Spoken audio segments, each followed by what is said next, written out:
Tom, can you hear me? I can. Great. Okay. My input was having some problems, so I'm just going to do it straight to the computer. Next, as John was alluding to, we have our panel presentation, and I'm just going to do a quick introduction of our moderator and then toss it over to her to lead us in this discussion with a wonderful representation of presidents of map societies from around the country today. So thank you again so much for agreeing to participate. And so Nikki Cox is the founder of GLAM, the Greater Los Angeles Area Mappers Group, similar to BAM, the Bay Area Mappers Group that we have here as part of California Map Society. She's also a CMS member, of course, but Nikki also has a really interesting job. She's known from the time that she was 14 years old that she wanted to work on robotic space exploration.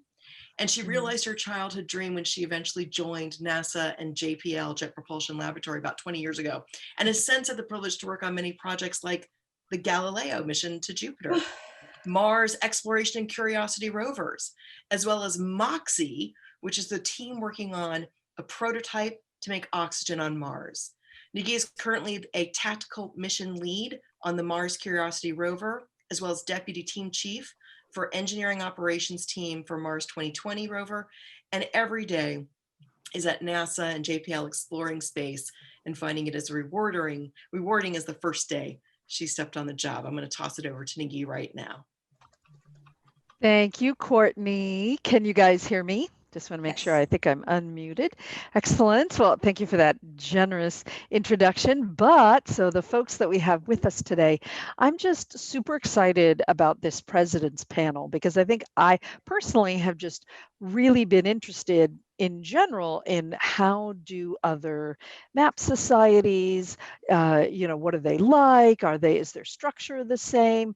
And when Courtney and I were talking about this seemed like just a really good time to address that because we have the opportunity here to gather virtually on occasions when, because we're not meeting in person. And so this seemed not only something that might be interesting to everyone in general is other map societies, but also in this particular case, because we've all been adapting. So what we have here and how we doing on time. So we have until 12:15 to have a conversation with these 6 folks from other map societies. So we have, and I might not be pronouncing these names perfectly because we are all meeting today. So Lena Dennis from the Boston Map Society, Ilian. Oh, and I will throw the floor to them very shortly to give them a chance to introduce themselves. So let me just read off our lineup here. So we have Lena from the Boston Map Society, Eliane from the Washington Map Society, Ron, of course, from our home institution here of California Map Society, Steve Hannon from the New York Map Society, and Brenda Mcclurkin from the Texas Map Society, and Angel Abud Madrid, who is also joining us from the Rocky Mountain Map Society.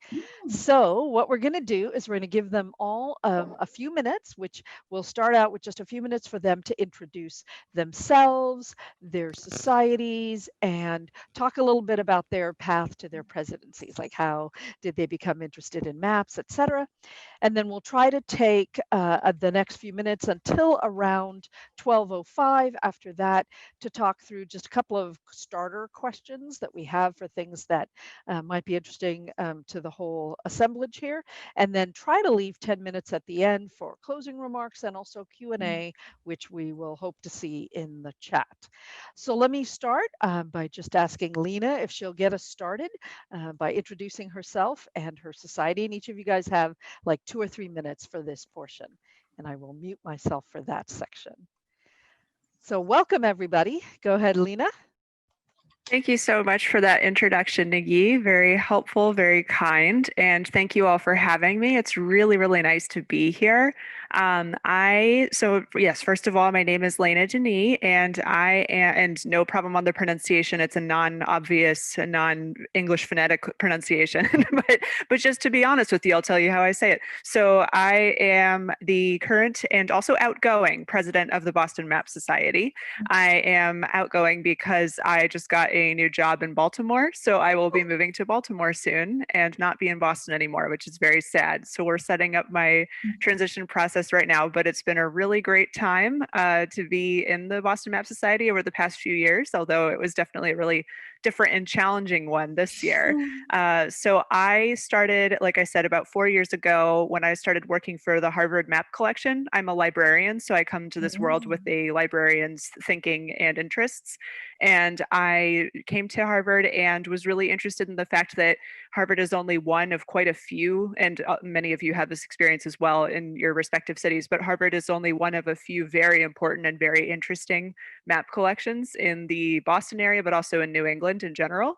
And so it was a really great atmosphere when I found out about the Boston Map Society. It was a really great atmosphere for, first of all, supplementing my day job. You know, I did a lot of work during the day that was not quite as, for example, in depth as the kind of wonderful presentation we just got from Matthew. But of course, I wanted to know those things. You know, when I was pulling a map for reference for somebody, I wanted to know, like, gosh, why does this look like this? Or why does this place, why is it not accurately represented? Or who really lived here? You know, and those kinds of things you only have so much time to go through during the day and learn about unless you're doing an exhibition, which is a great position to be in. But essentially, that's what drew me to the Map Society, and I got more involved. I really liked that we had field trips and publications and lectures, and I worked on making sure that those were getting continued in my presidency, and that we would have more buy-in from other institutions as well that had not been as traditionally represented. And I think that's a good place for me to leave off.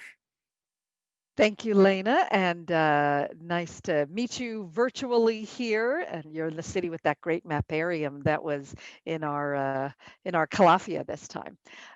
Okay, so thank you for that. And now over to, is it Elaine or Eliane? I'll let you correct my pronunciation, but over to you. It's Eliane. Can everyone hear me? Eliane. Okay. Great. It's Eliane Dotson, and I'm the president of the Washington Map Society based in Washington, D.C. I actually came to maps through my father, who's been a map collector his whole life and got me interested in it. And about 10 years ago, my husband and I bought a small auction house that specializes in maps called Old World Auctions. And so my day-to-day job is cataloging maps. I catalog about 2,000 maps a year. So quite a few, so about 20,000 in the last 10 years. And so what really brought me and made me love maps is the intersection between art and history, which I find so fascinating and can be so beautiful and decorative on maps. Within the Washington Map Society, this is one of the oldest map societies in the United States. We are based in Washington, D.C., but we are a global map society because we have a journal called the Portalon, which is issued 3 times a year, and it covers articles of cartographic interest from anywhere around the world and from all time periods. So it's a very all-encompassing journal. It's a journal that you'll find in about 50 institutions worldwide. So it's a highly regarded one, and that is how we're able to have such a global reach. So I've been the president for the last 3 years, and prior to that, I was the vice president, and then also just a board member for maybe the last 6 or 7 years, and have really enjoyed the role. It's helped me also better understand my role and be able to give back to the map community that I enjoy so much. It's such a great group of people and a tight-knit community, and I've really enjoyed meeting all of the people through this role. Thank you very much, Eliane. And I see you have like lots of cool maps and periodicals in your background behind you there that we can see. Thanks for that intro. And then actually, I need to make sure that I give Ron a moment here, even though many of us are familiar with his background from the CMS, but some of all of you and some of our guests are also meeting for the first time. So Ron, let me give you just a couple of moments to do the same kind of introduction of CMS and in fact your path to the presidency, which everybody may not know. So over to you, Ron. Thanks, Nikki. So I grew up in Philadelphia, and my interest was in early American history. So I got an interest in early American cartography. I'm an obstetrician gynecologist by trade, so cartography is a real hobby of mine. We lived for 26 years in Denver, where I was an active member and a board member of the Rocky Mountain Map Society. And then when we moved to California about 5 years ago, I got interested in the California Map Society and was pleased to be elected president just this past summer. California Map Society was founded in 1978. We have about 240 members. And because the state is so large, we have regional meetings, a spring meeting in Northern California and a fall meeting in Southern California. And these have become virtual just this past year. We also have meetings that have previously been in individual homes called the Bay Area Map Group and the Greater Los Angeles Area Mappers. But these have gone virtual also this year. And the result is we just had much broader reach and a much better interaction. Like the Washington Map Society, we also have a journal. Ours is called Calafia, subject to many different pronunciations. And ours is edited by Juliet Rothman, who is not able to join us today. And the producer is Fred Desjardins, who was on the line. So I saw Juliet sneak by at one point, so I don't know if she's still here. Well, bows to Juliet if she's on, and Fred is on the line. And this comes out twice yearly, and we're very proud of the journal itself. So maybe when we get to the roundtable, we can talk a little bit about the goals of our society. But at this point, I'll be a good host and turn the microphone over to the other presidents. Thank you very much, Ron and Sal. So now over to Stephen, who is from the New York Map Society. And not sure if you go by Steve or Stephen, but again, up to you. Yeah, well, welcome. Thank you very much for having me. Again, I'm Steve Hannon. I'm the president of the New York Map Society. I've been involved with the Map Society for about 8 years, president maybe the last 4.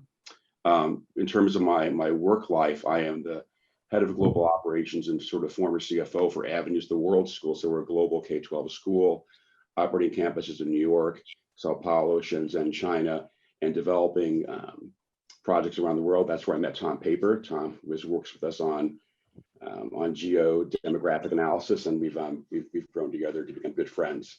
The New York Map Society, we've got about 100 members now. We do not publish a journal.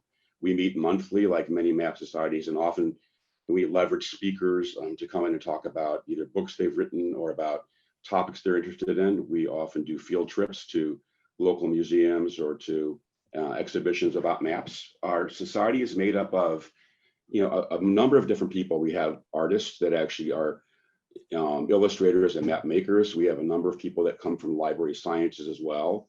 A number of the map dealers are they're members, and they come and they present from time to time. And then I'd say the balance are largely, I'd say, people with interest in cartography or map collecting.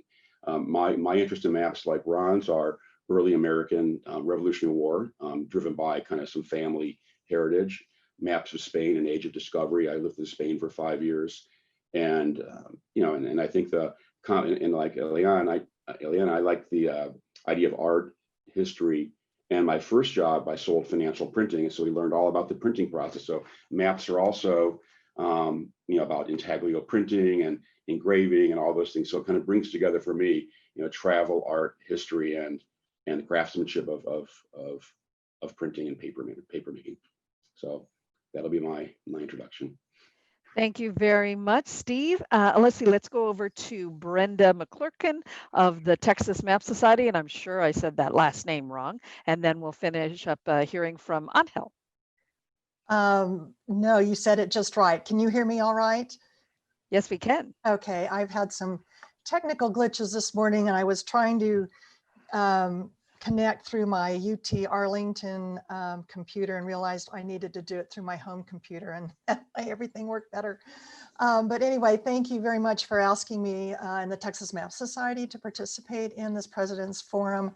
I am the head of special collections at the University of Texas at Arlington Library, and we have a major cartographic collection. The Texas Map Society dates back to 1996. Jenkins and Virginia Garrett were instrumental in not only forming the Map Society at that time, but they also are tremendous benefactors to UT Arlington as well. We have about 75 to 100 members, and they are comprised of dealers, map collectors, academic institutions, and people who just love maps, right? My journey with the Texas Map Society actually precedes my employment at the University of Texas in Arlington Libraries. The UTA Libraries has the Virginia Garrett lectures on the history of cartography. It's a biennial event, and we had to postpone our 2020 event, which would have been last weekend, to 2021 because of the COVID the pandemic.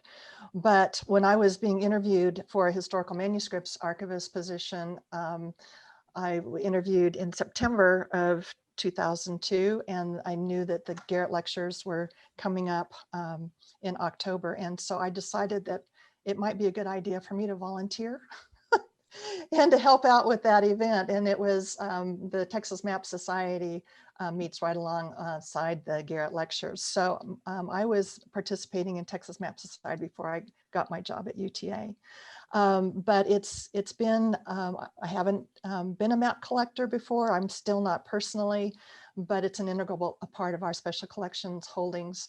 And we at UTA specialize in maps of Texas, the greater Southwest, borderlands, Mexico, the Caribbean, the Gulf Coast, and most recently, the western coast of Africa.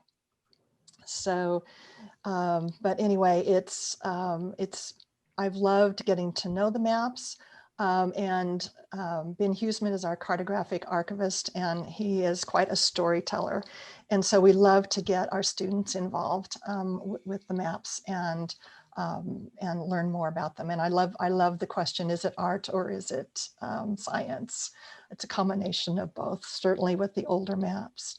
But anyway, I became head of special collections in 2013, and I was on the board of the Map Society and actually chair of the nominating committee. And we had a first vice president decline to move up to the president's position. So I volunteered because I couldn't find anybody else to do the job.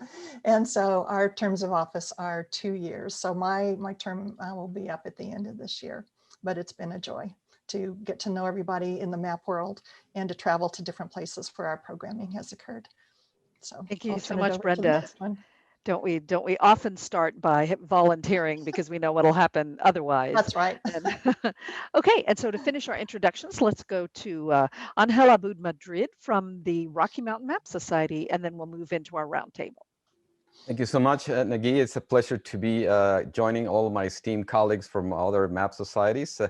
Yeah, my name is Angel Abud Madrid. I'm the president of the Rocky Mountain Map Society, which was founded about 30 years ago, around 1991, when some map enthusiasts decided to bring together all those people that love maps for their historical, their scientific, and the artistic value. And since then, we have grown to about 120 members. And we try to bring members together through regular lectures at the Denver Public Library. We also have a yearly event in which members share their cartographic artifacts, not just maps. Anything could be a tie or some gadget that is related to maps. We also have yearly get-togethers to look at private collections and collections from museums or university libraries. We have also extended our reach to the general public. So we have actually named May as the map month along with the Denver Public Library. And so we bring all the public with exhibits on a specific topic with lectures and exhibits of maps so that everybody can share our love of maps. We have collaborated with various groups like the Society of History of Discoveries and INCAS by hosting some of their meetings here in the Colorado area. Although we are quite broad, we have members from adjacent states in the Rocky Mountain region. We also have organized several map fairs in which bring map dealers from around the country and around the world. So we have a variety of activities to have our members and also the general public involved in our love of maps. In terms of my personal history, I'm actually originally from Mexico. So my love of maps. It started with mapping of the city of Mexico from the very early, even pre-Hispanic maps, to then all of the region, which was at some point New Spain, then Mexico, and eventually the United States. So it's great to be at a region in which we have the three tenants at some point. I'm also, because of my profession as a professor of space sciences, a lover of mapping the heavens, the celestial maps. And I have, so it is actually a great honor to be here with Nick Cox, which I actually do not have not met him, but I have learned a lot from him. I have his solar system maps book with me, and also the star maps. So these are my two areas of expertise and of collection, the mapping of New Spain and also of the heavens. And in terms of my path to the presidency of the Rocky Mountain Map Society, it started in 2000 when I picked up an issue of this beautiful magazine called Mercator's World, in which there was an article by Wes Brown talking about his love of maps and his enthusiasm about the society. I decided to give him a call, and he said, just come join us. I did that, make a couple of presentations, and then, as they say, the rest is history. I became a president in 2013 and have been involved in the society since then. So I'm really looking forward to discussing with my fellow presidents on what is that we can do as we move towards the future. Thank you very much, Angel. And yes, we talked on the phone yesterday, and it took us about 2 minutes before we found out we had space in common, and kind of down the rabbit hole we went talking about space stuff. So speaking about having lots to talk about, we have kind of two major questions that we hope to have, 5 to 10, about 7 to 10 minutes each, and then have time for questions at the end. So the first one we wanted to start with, and we really wanted this to be an informal panel, the way it would have been if we'd been in person, where just whoever's kind of speaking shows up on the screen.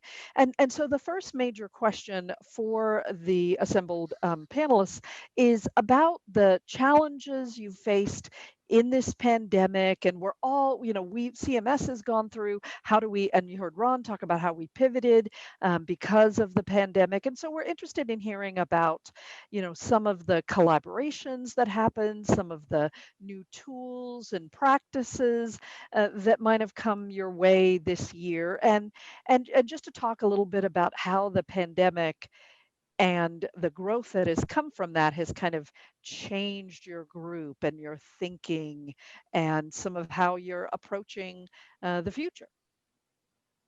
So I'll open it up to any of you who want to jump in first. I'll talk. So with the Washington Map Society, we had meetings scheduled for March and April and May of 2020, which of course we ended up having to cancel all of those. The May meeting was our biggest meeting of the year, which is our annual dinner. And it's such a lovely event where we're able to get a lot of the members together and spouses and friends and have a lovely dinner together and hear a great presentation. So we were really sad about missing that event. I think that we saw that the David Rumsey Map Center had put on a virtual event in maybe April. And that gave us the idea of, well, if they're going to do that, why don't we try bringing our meetings online as well and see if we can get our members excited about that. So at the end of May or beginning of June, I think we had our first presentation. It went very well. And we found, this is a great way for us to be able to connect with our membership. It is actually global. We have about 20% of our members are international. And so we were actually able to reach a larger percentage of our membership by doing these online meetings. And then we started hearing from other map societies who were asking us, well, you're doing these meetings, how are you doing them? What can we learn from you? And we decided through those conversations to partner with our fellow map societies. And now we have, I think, 5 or 6 map societies who have partnered together to put on monthly meetings, and even sometimes twice a month or 3 times a month. And it's been a wonderful collaboration. And also it's been wonderful to be able to give all the map lovers out there a venue where they can safely go and learn more and hear lectures from the safety of their homes in this time where a lot of us have very limited options on what we can do and where we can go. This has been a wonderful opportunity for people to join in regardless of their location.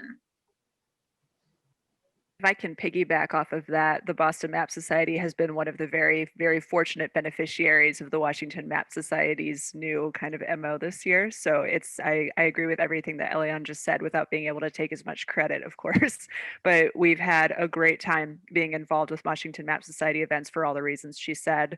And I would add, it's funny, I see in the chat, we're saying how many of us are library workers of some kind and how that was not necessarily something we all knew before.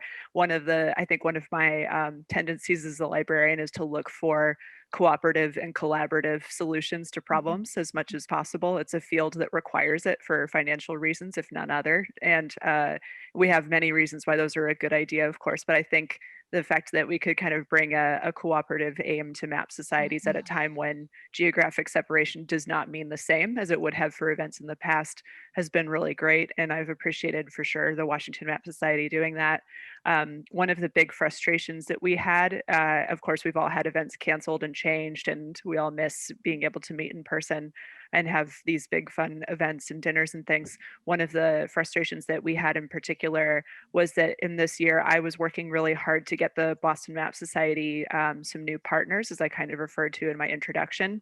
For a long time, it's been very much it's been a group that sort of pivoted the Charles River across the Charles River because it was on the Boston Maps, or sorry, the Boston Public Library's Leventhal Map and Education Center on the one side of the river, and then the Harvard Map Collection on the other side. And they were the two anchor institutions that started the Boston Map Society, and still very much are.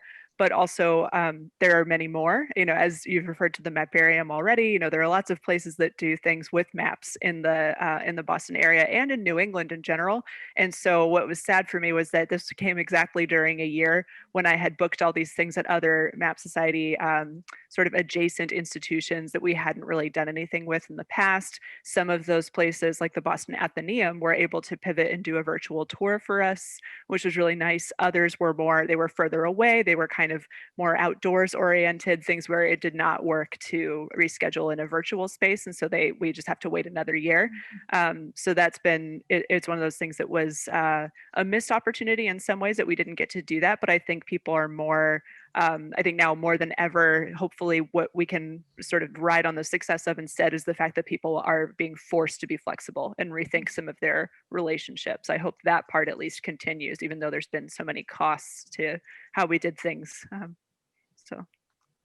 Well, this is certainly a time for resourcefulness and resilience. So to follow up on Eliane and Lena, I've personally been able to attend the Washington Map Society last two lectures, and Lena, I attended a few from the Leventhal also. So I think we do have an opportunity in view of the expanded reach. Here in California, we went into shutdown relatively early, and that was just about 5 weeks before we were scheduled to have our in-person meeting on April 25th at the San Francisco Public Library. It was a full-day meeting in usual format. So we quickly got together and decided that would not be safe. That decision was reinforced because the city shut down the libraries just about at the same time, so we had to regroup. And with the officers, we decided what we would do would be to have a virtual meeting that day, a Saturday morning. And to avoid Zoom fatigue, we had about 3 presentations of the 6 that we would normally have. We've also used our Bay Area Map Group and the Greater Los Angeles area mappers to have meetings virtually, and we've been able to expand the reach that way.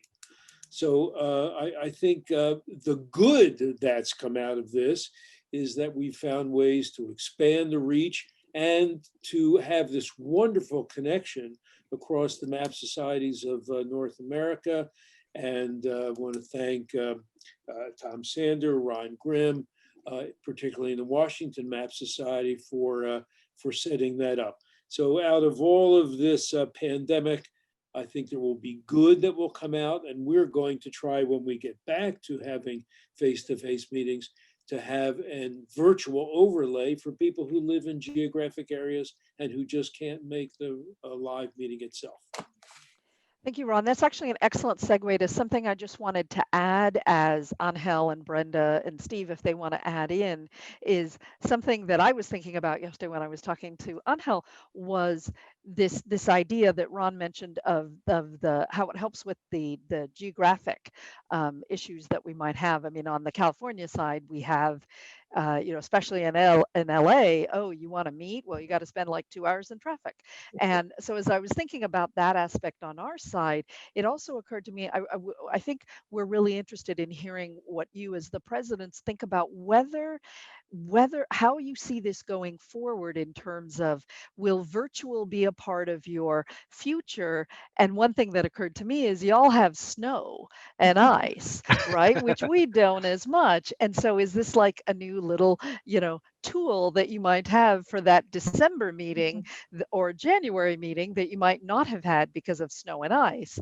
And kind of, how do you see what has happened this year because of the pandemic, perhaps going forward? And if I can just jump in, sorry, Lena mentioned there are costs associated with the current situation. With my insider view from the board, it's actually cheaper this way. Yeah, it would be. I'll just add to that. I think so. What I see happening is what we are my organization I work at, we are big users of Zoom. And so this really was not at all a transition at all. I've got most of my people working either China, Brazil, or the West Coast. So Zoom is part of what we do every day for the last 5 years, actually. So it's been pretty easy for me to offer the platform for our society to kind of get together and have our meetings. At the same time, I see the future will probably have the ability to have more frequent meetings. In New York City, it's hard sometimes. We see if we have a meeting on an evening, it's hard for people to get there with the traffic and the work schedules. And on the weekends, it's challenging because people, live in the surrounding boroughs, or some in Connecticut, some in New Jersey, and it's just a bit of a slug to get into the city. So we see a typical meeting for us would be, 35 people in attendance at our meeting place, and that's a pretty good meeting. That's about as big as we would have for a monthly meeting, unless it's kind of a rock star speaker like Chet Van Duzer usually draws about 35 people, or someone with a really interesting book or topic. So I think this will allow us to actually extend the reach. We will do. We've been recording and making available our presentations on YouTube, on a YouTube channel. So that's been helpful. We've opened that up, and during the pandemic, we've pushed those out to members so they could watch them on demand. And I think as we go forward, we'll probably have some version. I'm not sure it's going to be a live stream simultaneous. We may experiment with that, but we'll always have, I think, a recording of the meeting and an ability for people who can't be there to access it. So the Texas Map Society is not yet adopted on the online version, but we need to have an annual meeting, and I know that we will be doing so for that before the end of the year. Our meetings, we usually meet twice a year in different parts of the state. Typically, it's a multi-day event with a day of lectures, but social events the night before and the evening of the lectures. And there's oftentimes tours of private collections, or for instance, we were to have met in May in Houston, and we had a tour of a private collection schedule. We were going to go to the ballpark. We were, going to be at the public library and different places. And it really was, and I think the space was a major theme in the programming for that meeting. And it was really hard to cancel it because we wanted so badly to go. But I know our spring meeting for 2021 is going to be at Baylor University in Waco, and Baylor kind of forced the issue for us because Baylor is not scheduling any on-campus events in the spring of 2021. So the people in the Texas collection there in the library are working with Baylor staff to kind of incorporate a lot of the things that we love to do in our meetings. So in addition to lectures, we hope that there'll be a social hour, and that maybe we can do some touring via Zoom or Microsoft Teams of the area. But we really appreciate the opportunity to join other map societies. And I think it is an opportunity, Texas is a big state, and so we can't always get to where the meetings are. And it would be an opportunity for more people to attend. And we have members from out of state too, so they would be able to attend the meetings as well. So we're a little slow, but we're going to do it. For the Angel, was there anything you wanted to add? yes, for the Rocky Mountain Map Society, as bad as this situation is around the world, we have seen it as an opportunity. Not only because you mentioned, Nikki, now the snow has been an issue in the past, but being a society that in a part of the country where states are so large, and we have members from Wyoming and from New Mexico, this has been a great opportunity to make him part of our lectures by using it via Zoom. So we have jumped from the normal 40 to 50 regular meetings to about 100. And now we have offered opportunity to look at the lectures from Washington Map Society, from California Map Society. So that has opened the view for our members. Being in Colorado, we've had always been isolated in a way, but now we have seen the world and the possibilities. So in a way, I think it is important to embrace this new technology. I liken this to the 1400s when Europe was all inwardly looking. It was just about their thing. Then we uncover a whole new world, and that opened up all sorts of possibilities, and we never went back. So I think this is going to happen too. If we go back, hopefully to normal, we will have our regular meetings, but having this medium, we can mix it up with face-to-face and be able to reach out to the whole world. I mean, who knows? We may have to interact with map societies in Europe and in Asia and in Africa, who knows? So I think let's try to look at this as an opportunity more than a temporarily negative thing. Thank you, Angel. I was wondering, can I just add just one thing really quickly? I think what I've really appreciated is that it allows all of the map societies to offer a breadth of topics and material that typically we wouldn't have access to, both in experts who can discuss a specific area of cartography or a specific time period that we wouldn't have had access to that person before because of travel constraints and time constraints, but it's really given everyone around the globe access to people and thoughts and ideas that we previously didn't have. And isn't it wonderful that the technology is available now to do it? A year ago, we weren't talking much about Zoom meetings or Microsoft Teams or whatever, but the pandemic hit, and we now have that technology that can help us. We can share. absolutely look on the bright side. And one thing that Angel mentioned that, like, as I was looking through various websites, I would see, as he mentioned, the international organizations. And there I definitely started clicking, on all the websites of the other organizations.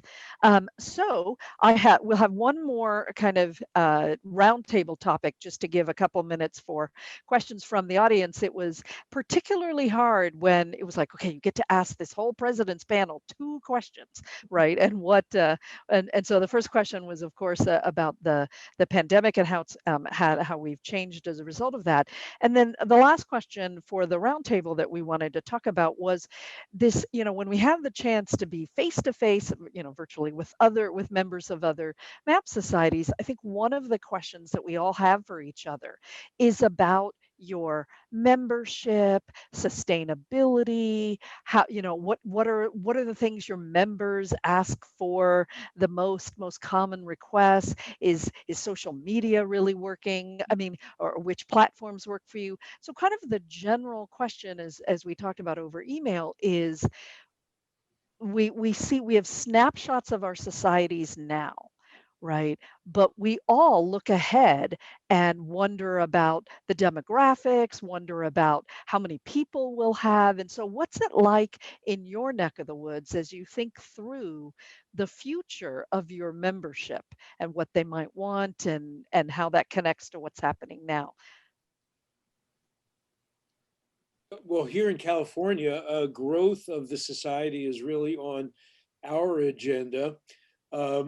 We do have a budget that needs to support the journal, so most of the budget comes from dues. So raising the membership is an important agenda item for us. So now with the virtual meetings, geography of where you live is no longer an issue. So we hope that by virtue of the fact that individuals from throughout the state, neighboring states, throughout the country can attend our meetings, we hope that this will broaden the reach and make membership much more attractive. The ability to access the powerful presentations of the other map societies, I think will also make membership in our individual societies attractive. And one of our goals will be to see if we can't really increase the size of our society. I hope many of you are considering that also. I think membership growth is important for the Texas Map Society too. And we see kind of a transition in the Map Society leadership away from the map collectors to more and folks in the academic institutions. But in fact, there has been a movement to cut back our meetings to only once a year from 2. And I'm just hoping, we've done a member survey to kind of see how people feel about it. And social media is included in that, but I really look to these online meetings as a way to grow, like you said, Ron, and grow the membership and grow the interest in maps, in cartography, and in the Map Society. So. In New York, we're about 100 members now. That's a 50% increase from where it was probably 4 years ago when we kind of, actually when I joined, we started doing social media. Using Facebook, and we have Instagram and Twitter accounts, and that's probably helped, I think, to kind of get some interest in our society. I think for us, one of our members like to meet, and they like to share their own experiences and their own maps.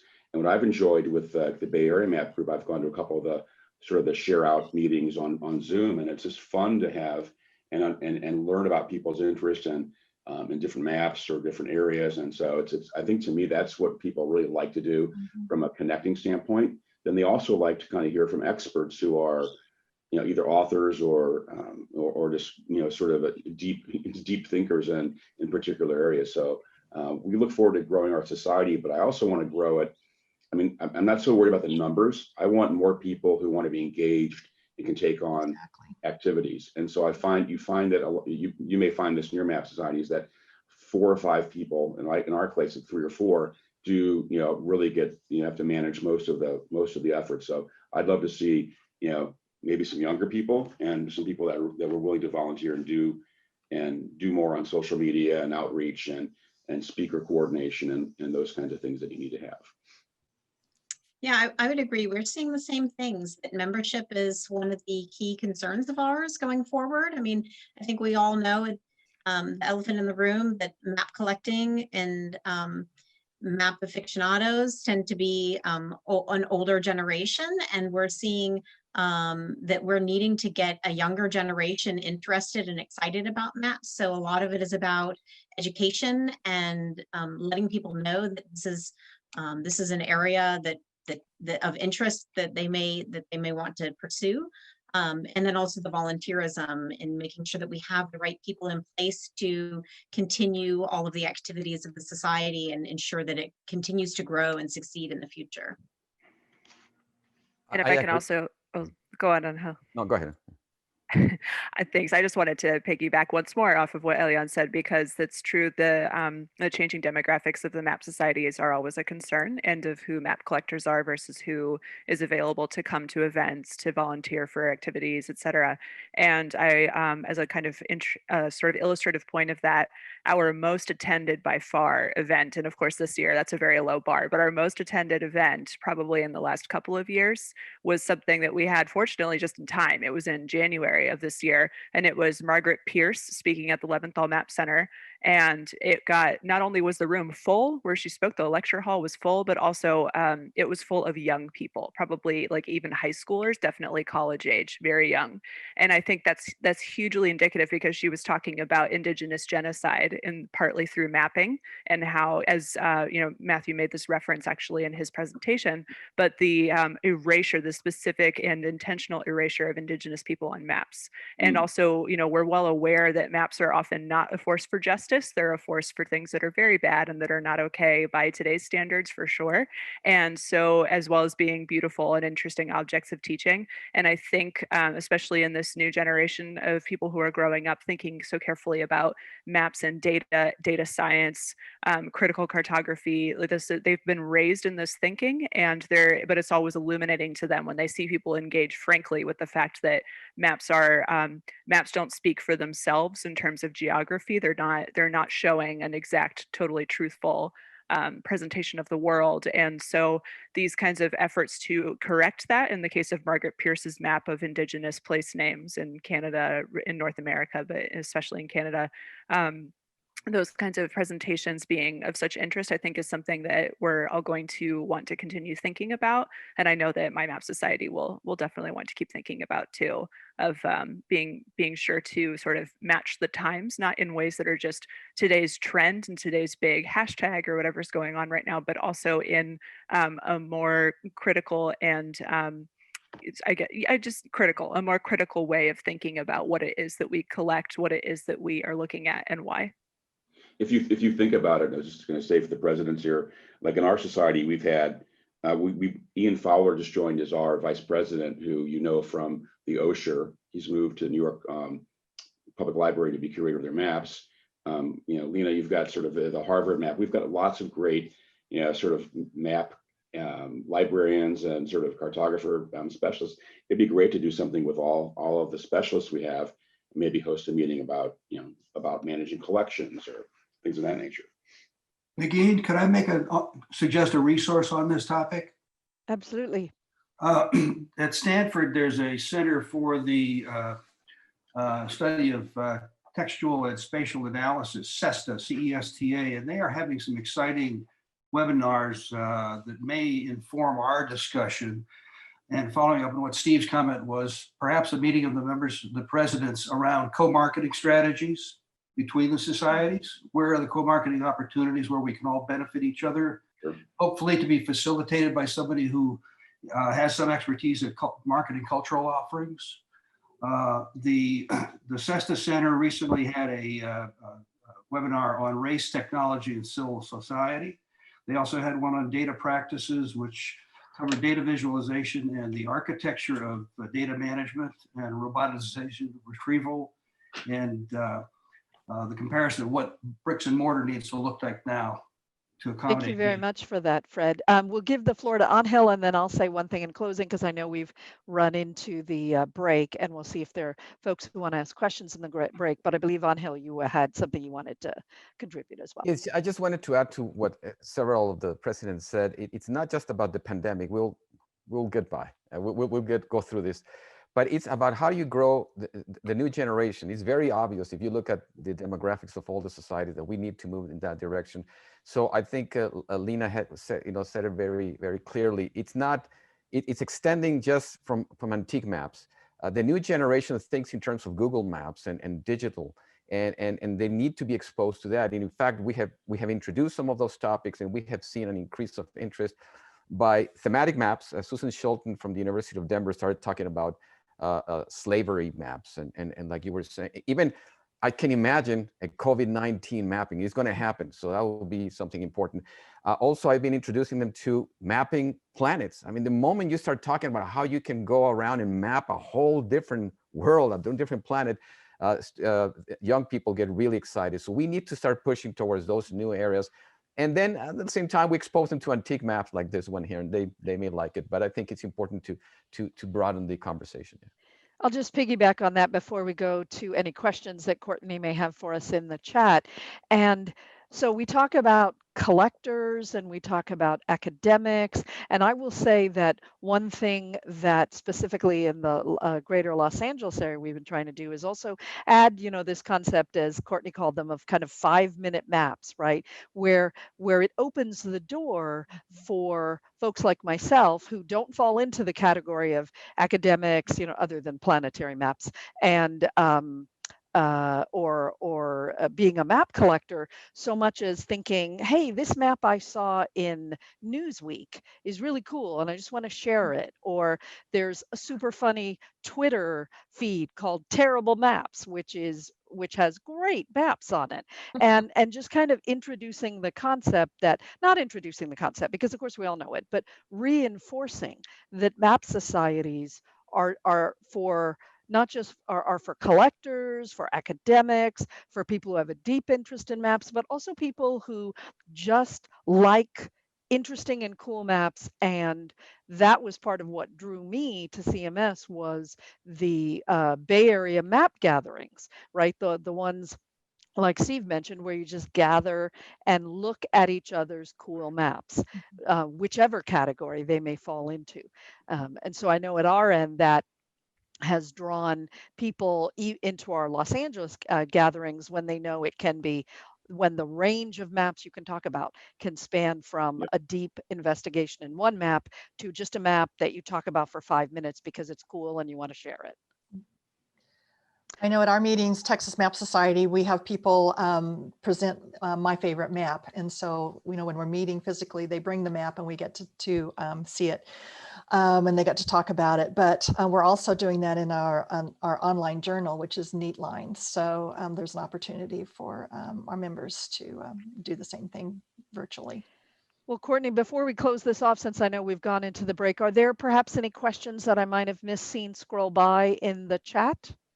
You know, I just want to say, if anyone needs to take a break, please feel free. We're going to continue with a couple questions that have popped up in the chat, but I want to make sure everyone who needs a stretch their legs has a chance to do it. But one question seemed to be really interesting, focused on old map making techniques and modern map making techniques, or the use of technology. And one that came up with Mike Shembri, he said, what role do you think map societies could have with modern mapping technology? So the map societies with modern technology such as GIS software. Well, I know that within the Washington Map Society, we try to ensure that we're addressing all different types of mapping and all different time periods. So periodically, we will have either an article in the portal on, or a meeting that relates to current mapping technologies, GIS and the like. In fact, in September, we had a meeting. It was, the speaker was John Hessler, who is, he works with the Library of Congress, but also with Johns Hopkins University and Medical Center in COVID mapping. So he walked us through how they are mapping COVID-19 cases throughout the world, how they're understanding not just the geographic mapping of it, but also the physical genome mapping of the disease itself. And it was a really fascinating thing. So I think we're trying to incorporate those new mapping technologies, but also not trying to shift entirely to that, because there still is interest in historical mapping, mapping of, you know, 19th, 20th century. We try to incorporate a little bit of everything within our topics. And I agree, Elaine. What we did is it's a series of talks starting by printing of maps from the 1500s. And then in the same talk, we had somebody from Digital Globe talking about how is that you map nowadays. So you see the contrast and the changes in technologies. And then, yeah, you expose them a little bit GIS, but we will mix it up. I mean, it's not that we have to completely move, but to start seeing how the evolution of technology has given us more opportunity to enjoy maps. Finally, I would just like to add that there are two themes going on right now that show how maps are so powerful. As Angel mentioned, the whole COVID story, you cannot get through a news broadcast without some sort of cartographic representation. And then political maps and the election. My gosh, these are two great themes where mapping and cartography really help tell the story. Yeah, we had Tim Wallace from the New York Times, who is one of their map editors, and he did a whole presentation on mapping the election, which was just fascinating, down to the county level, and how they were using that to look at predictions and the like. And we've also had one of our map members, or I guess our members, was a vice president. He ran Bloomberg Maps, and that was pretty interesting because they're using cartographic information to feed into the Bloomberg terminals, so that traders can look at trends and either, I mean, if there's a hurricane coming, people may be trading oil based upon oil derricks that are in the path of a storm or something like that. So an interesting application of technology, mapping, and decision support. Steve, was the New York Times speaker, was he recorded? I'll have to go back and see. That may have been before we recorded him, but I'll go back and see if he's in our archives.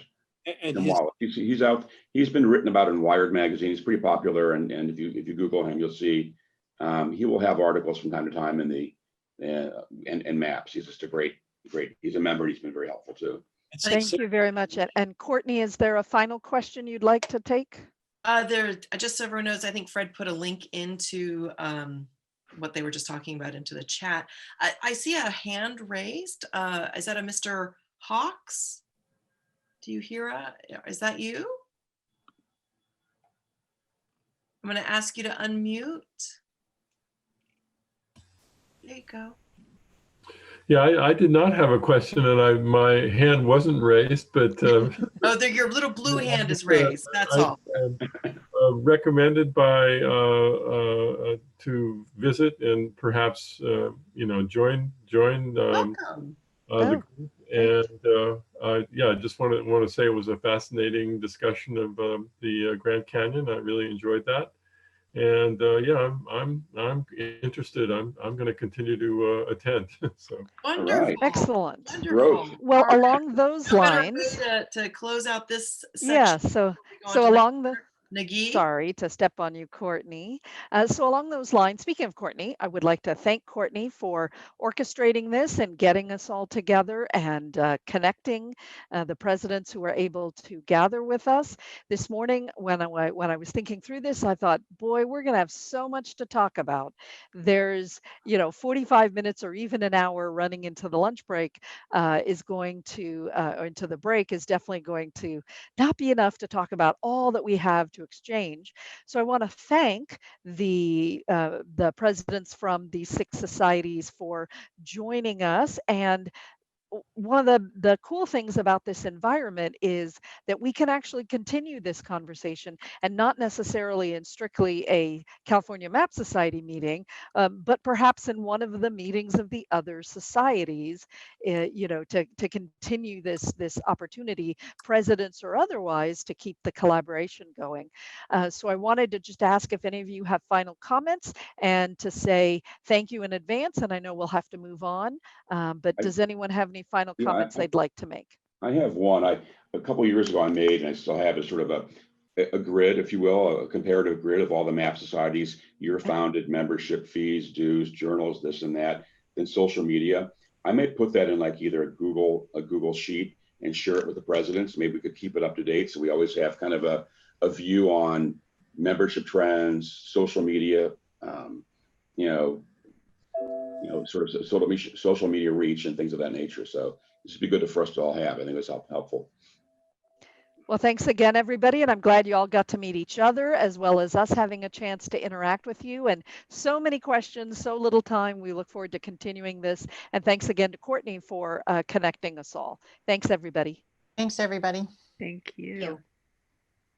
Thank you so much, Nikki, for the inspiration for this panel and for moderating it so beautifully.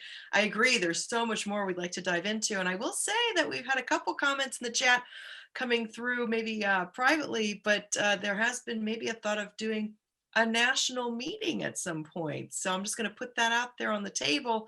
We can let that digest and maybe, stand on the shoulders of what Steve was saying a minute ago about coordinating efforts. And I think someone earlier also talked about maybe having a president's meeting so that you all can share information and ideas as well.